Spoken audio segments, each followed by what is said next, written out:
Okay, guys, I am going to do a few of these math problems for you from your homework yesterday so that you can see how you did. I'm going to try to give you answers for almost all.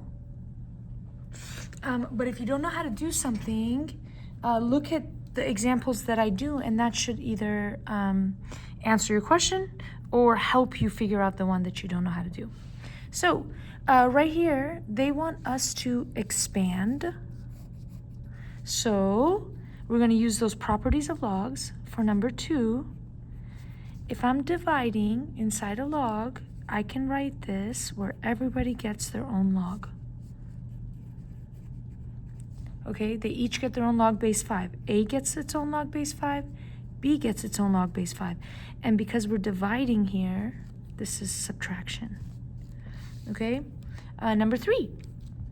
This 4 exponent, that's one of the properties. It just drops to the front, all right? We talked about this in class as to why, but that's the answer. 4 log base 3 of n, okay? This one, since it's just like the previous number 2, I'm just going to give you the answer, log x minus log 7. This one, log base 2 of m, and because I'm multiplying, I'm going to add that to log base 2 of n. They each get their own log with addition.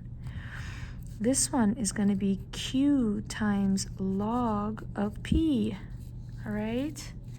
ln is just the log. That 2 comes to the front, 2 ln x. Same here. That's just a log, ln of c minus ln of 3. Over here, I can't bring this 2 to the front because that 2 exponent is only for the x, not for the 7. So what I have to do is first break this up into log base 3 of 7 plus log base 3 of x squared. And now I can bring this 2 to the front to get log base 3 of 7 plus 2 log base 3 of x, okay? They get more complicated, but it's the same thing, all right? So let me just give you the answer to this one. And then we just rewrite as ln of 2 plus 3 ln of x plus 2 ln of y. I'm going to do, let's go 11 and 13 before I kind of, let's also do 16. Okay, so 11. I can break this up as log of x plus log of y minus log of 5, okay? Whatever's in the denominator is minus. Keep that in mind. Let's look at number 13. Number 13 is ln of x minus ln of 7 minus ln of y, because both the 7 and the y were divided by that x, okay? Another way to think of this is to write it as ln of x minus ln of 7y. And then now break this up, ln of x minus parentheses ln of 7 plus ln of y. But we do need to distribute this minus. Either way, this is the correct answer.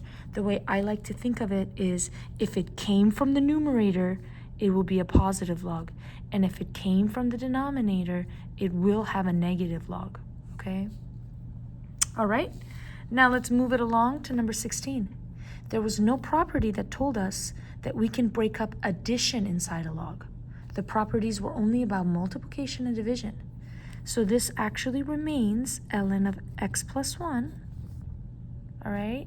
Now we can subtract ln of y plus 3 squared.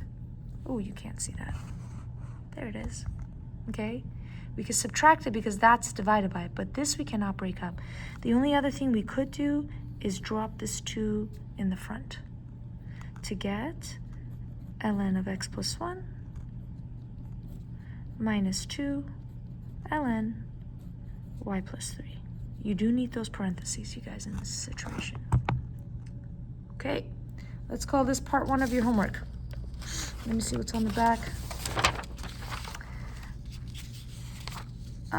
Yeah.